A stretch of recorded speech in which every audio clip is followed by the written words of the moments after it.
Good afternoon. Welcome to Poet, Writer to Writer with my guest, the acclaimed poet and Somerville resident, Afaa Michael Weaver. Welcome, Afaa. Thank you, Doug. Pleasure to be here. Okay. Let me give you a brief introduction. Many years ago, I gave a brief introduction to Afaa, and I remember I just said you were a factory worker, basically. But Afaa is much more than a factory worker, but he never forgets his roots. Afaa Michael Weaver's first book of poetry, his Water Song, was published in 1985 as part of the Kalu series. And after that, he received an NAA fellowship for poetry 6 months after signing the contract for the collection, and left the factory life to attend Brown University's graduate writing program on a full university fellowship. He got an MA with a focus on theater and playwriting.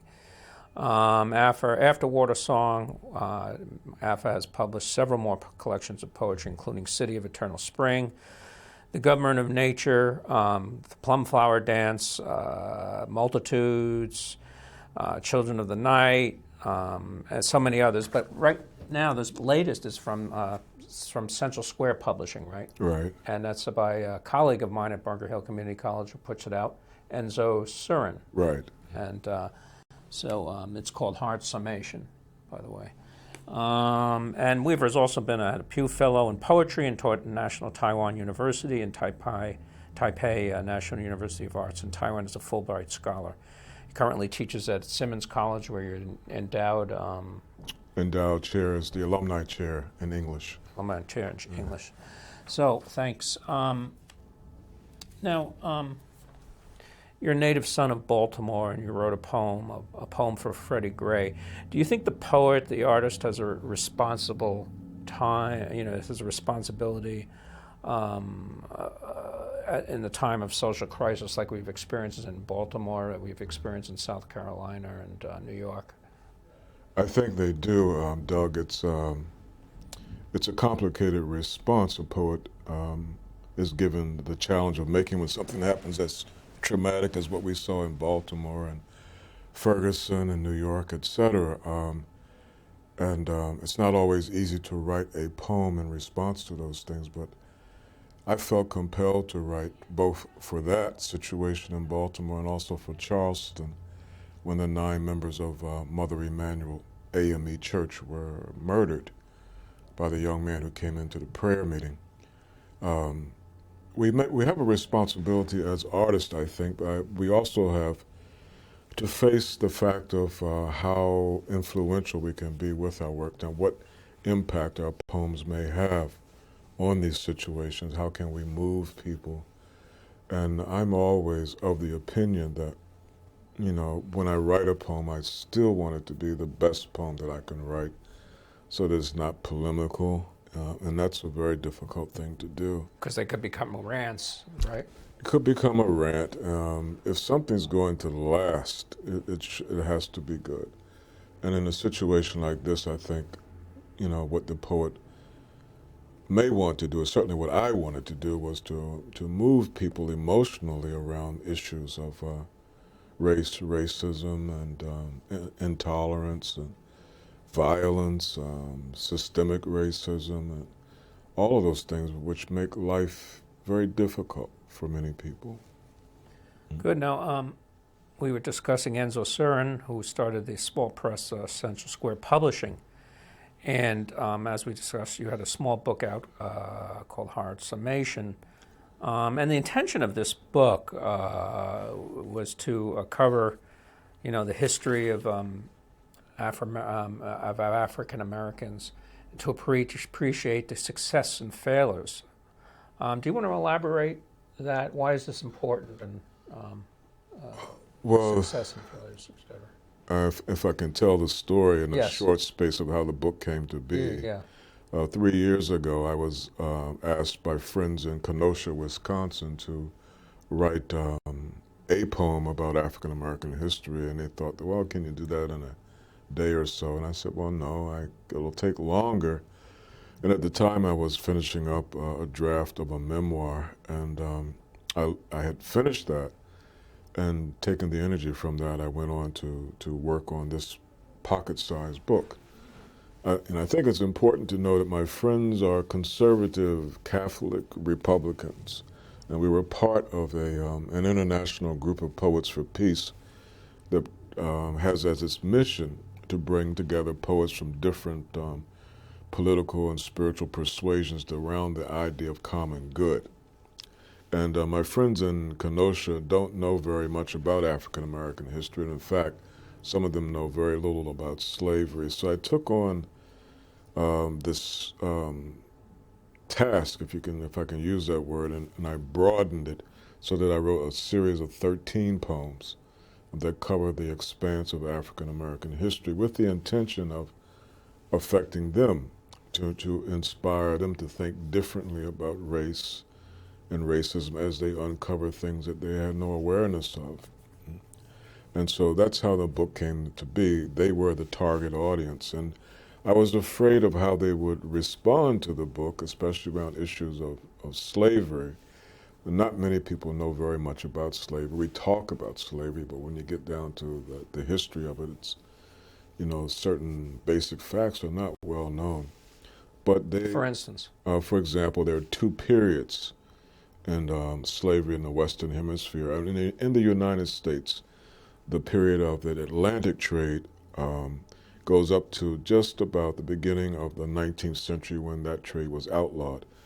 And then the cotton industry picked up, I should say, and with the demand for more labor as free labor, the domestic trade began. And the domestic trade was a matter of actually producing African Americans through the principles of husbandry and breeding to increase their numbers. And the numbers were increased from about 800,000 in the latter part of the 18th century to where at the beginning of the Civil War, about 60 or 70 years later, there were approximately 4 million African Americans.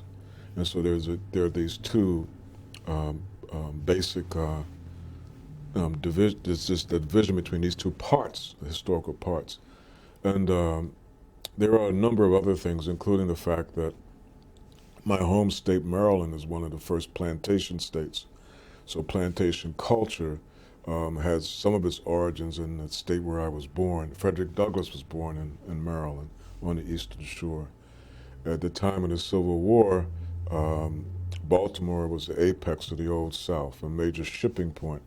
And so there is that, and then there are, any number of really disturbing images associated with slavery. For example, the slave pen.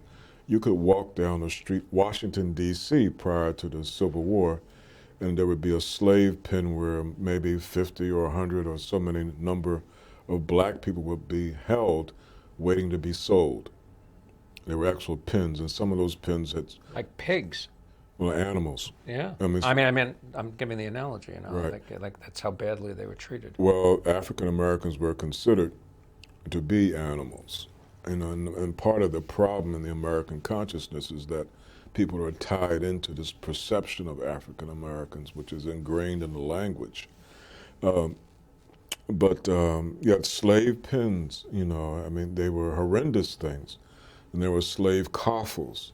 So if African Americans were sold, they were chained together and walked to their new owners. You said it's ingrained in the language. Can you just elaborate on that? Value designations that are placed around certain words such as black, the way that that's used, or the way that visual coding is done in the media. How so? Well, certain perceptions, for example, in Hollywood, for a very long time, the reasoning that was used to not show African Americans in romantic relationships was the idea that African Americans did not have a romantic life. They were just beasts who wanted sex, right? Exactly, and so that very racist perception dominated Hollywood for a very long time, and there's still a problem with portraying African Americans and the way they should be portrayed, in the way of truthfulness. I mean, we're talking about a fictive medium, but even in the imagination, there's a truthfulness which does not exploit people monetarily by degrading them, dehumanizing them. To an extent, the American economy draws a profit from the decimation of black culture. And that's just a Oh, continuation. that happened in the Harlem Renaissance. They played in these clubs for only white audiences, and they, Yeah. And it continues in a very tragic way into the 1980s and 90s when we get to rap music that becomes really, really destructive. And I'm not making a statement about hip hop. I mean, there's Christian hip hop. I mean, there's Kirk Franklin does wonderful Christian hip hop. But what I'm saying is that there's an aspect of that amounts to the decimation of black. You mean culture. like, for instance, gangster rap and Gangster rap, and then the clothing. So you wouldn't consider that a legitimate art form, or? It reinforces negative behavior in these urban situations. Okay. And so, for example, if you listen to the music of Notorious B.I.G., you would have to understand, I would think, that that's the music of a man who was severely traumatized. Okay, I'm not familiar with his music. Yeah. Well, he's dead, but he. Yeah. You know what I'm saying, yeah. Okay. Now, very interesting. Now, you've been working on a play, Grit, which actually got help with from my sister-in-law, Evan, who's a professor at Yale Drama, which was very nice. And the playwriting, and she's a playwright and director also. Now, this is based in Baltimore, and I know August Wilson, who you're a great admirer of and had an interesting encounter with, did a series of plays on Pittsburgh. So is this sort of in the same vein? Is this Grit in the same? Are you going to be tracing Baltimore? Is it just one play, or do you plan a series? I'm not looking at it in terms of a series, but I'm looking at it in terms of as many plays as I can possibly turn out. About Baltimore? Based in Baltimore. Wilson had the idea of a play for every decade. And I'm in my third year of working with a private acting coach around the idea of studying acting to sort of deepen my skills as a playwright. And also from that I've got some unexpected benefits, but that's what I do plan to do, I hope to do with my playwriting. That was my main enterprise in graduate school. Now, what is Grit about? Well, playwrights have a belief that if we talk too much about the content of the play, it'll dissipate. But I can say in very broad terms, it's about generational shifts in the demographics in the city. How the Baltimore that I knew as a child is not the Baltimore, say, the year 2000 when the play takes place. There's a large Latina community in Baltimore now. There's a large community of folks from the Caribbean. And when I was growing up, that was not the case in Baltimore. Baltimore's black community was not international. Now, I've interviewed Sam Cornish, another fine poet, at first Boston Poet Laureate. He was from Baltimore. Maybe he's 20 years removed, maybe from you, or a little less. Was his Baltimore different from the Baltimore that you grew up in? Sam was born in 1935. I was born in 1951, so yeah. Sam is old enough to be a young uncle of mine. Yeah. And Sam is one of the first people I went looking for when I came to Boston because I heard of him and read his work. The Baltimore that Sam knew was even more homogeneous, in terms of the black people coming from certain areas in Virginia, North Carolina, South Carolina. And it was even more restrictive than it was when I was growing up. Baltimore's style of segregation is Southern style segregation. You have Northern segregation in Boston, but in Baltimore you have a Southern style of it. Okay. Now,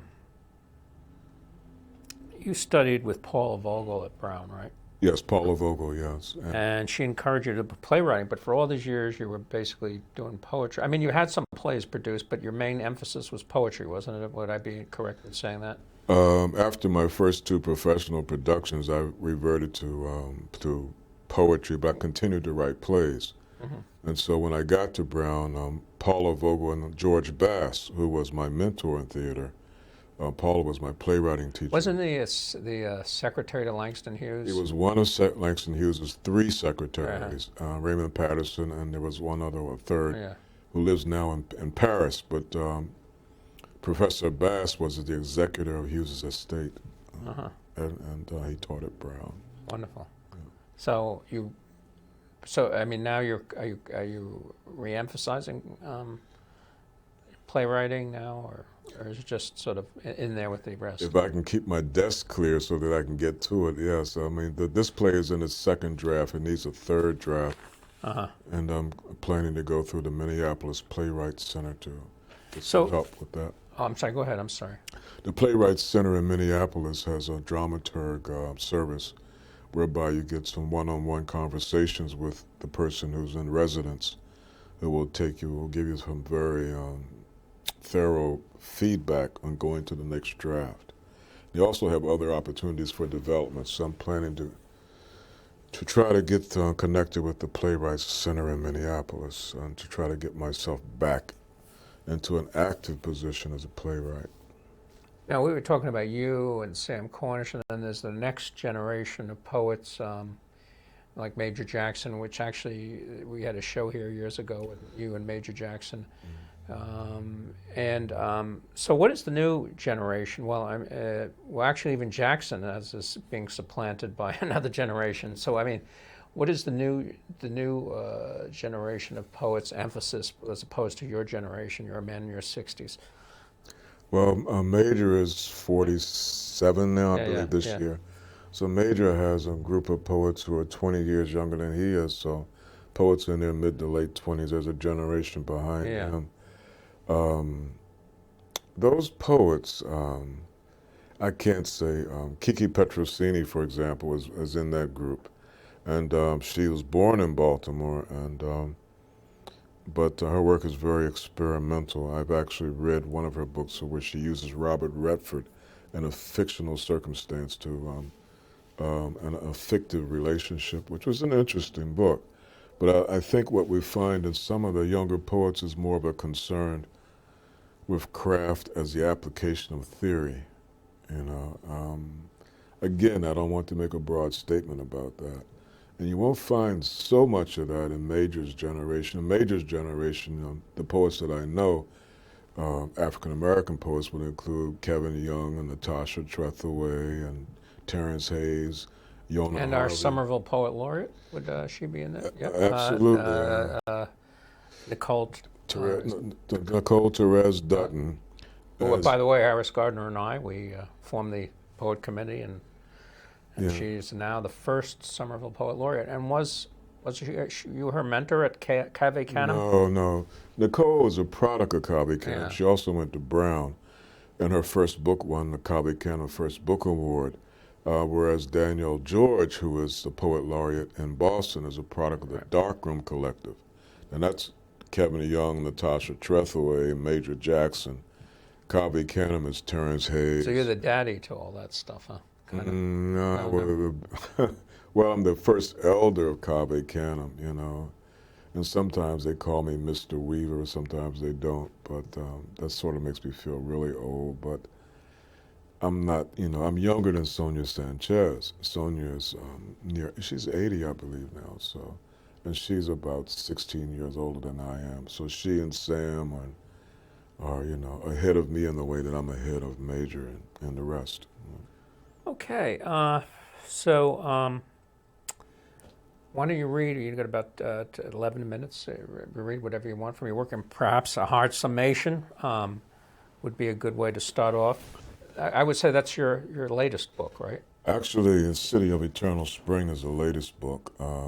I thought a hard summation was the last. This was July of 2014. This was September, so a matter of 2 months. Okay. But that is the latest book. But this one I wanted to, around the idea of, addressing issues of race and racism and violence in American culture and society.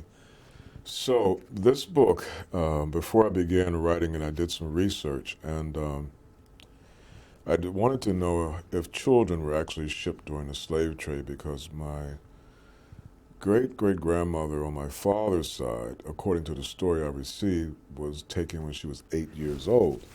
And so I wanted to verify actual voyages. So I went to Emory University's website.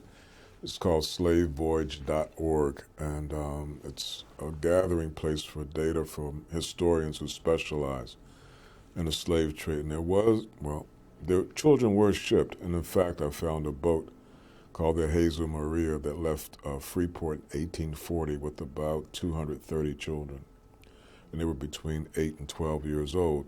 And due to the fact that slavery was a business, there are lots of receipts and ship records and logs.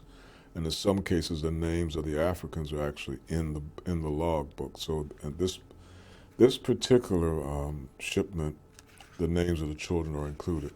Okay. So I use that in this poem. And the poem is entitled A Ship's Log. A ship's log. Children who gave us life. A family seed on board the Jesus Maria. Who took you? Sherbro, Mende, Portuguese. Who took your name to your mother's ears to whisper, child gone? Womb of your grandchildren gone? Who set you free in Havana? What filled you in the ship of 234 mostly children, half of them boys, half of them girls, 8, 9, 10 years into a language they will forget? What happened to the crew listening to children cry for weeks from Freetown to Havana? Freetown where slaves begin, and did the crisp light of the moon curse sailors who waited to ease below to prowl and touch at night? Children, a ship full of mothers screaming where these could not hear their names being cried out. Girls and boys shivering in the creak of wood and the water, the forward dip and lean of sail to wind, their names being cried out in languages they will barely know if they live to think of what they know. Ribbed womb of ship belly, plank to plank, cog and nail, cupped hands of demons moving in the Atlantic to progress with children whose names have kept their power. Mamboa, Bunde, Sulu, Guebor, Mafoma, Janu, Boya, Daru, Maru, Cobra, Mafe, Ita, Dora, Tuevo, Makani, Momo, Maneni, Kanundi, Kumba, Gwenda, Iakaye, Sese, Belu, Kaloma.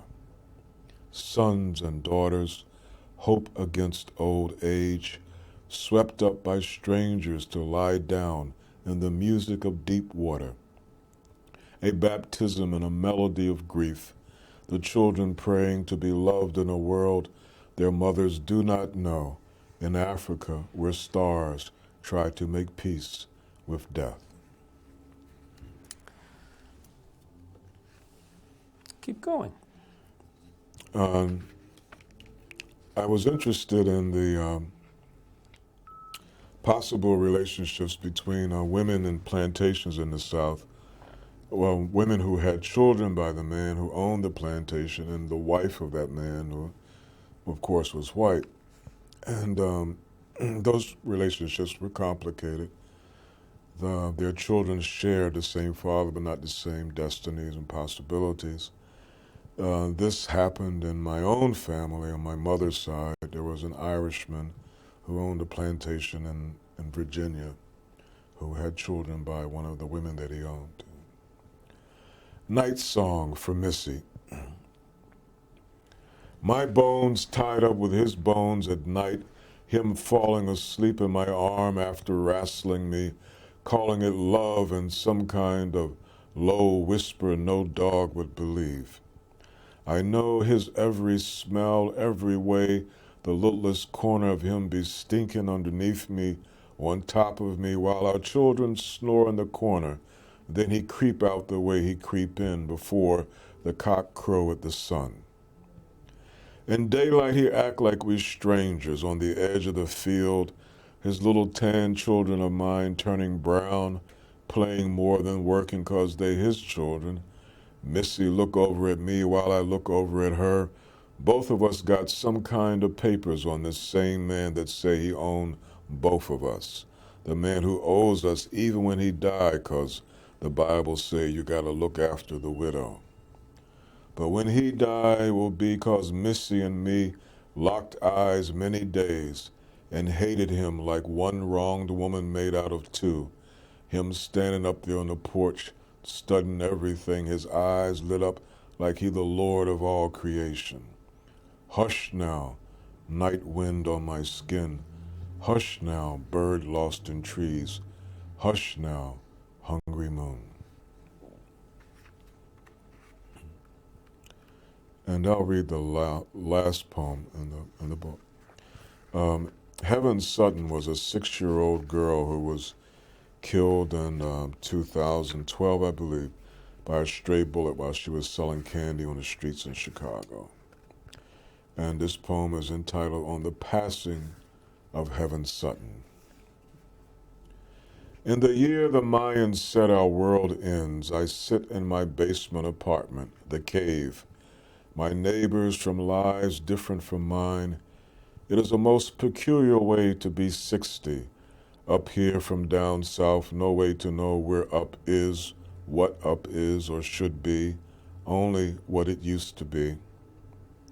Winters in Boston go inside my bones until I feel the center of nothing where peoples grow old singing Shine on Me in a cappella.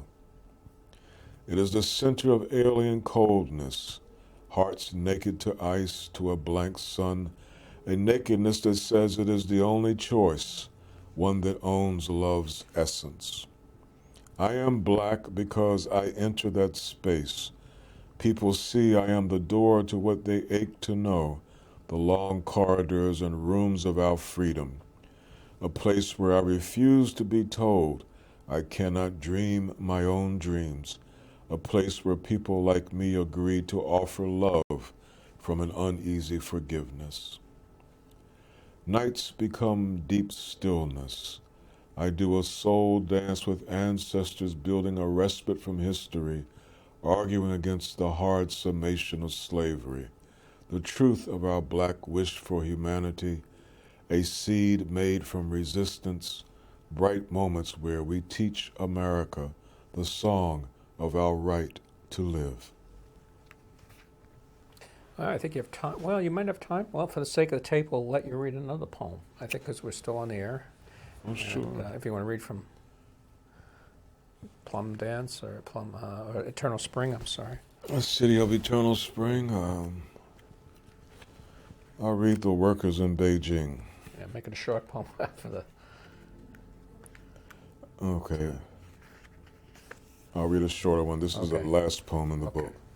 I was in Taiwan, living there for 8 months studying Chinese, and came back to the States and was in shock.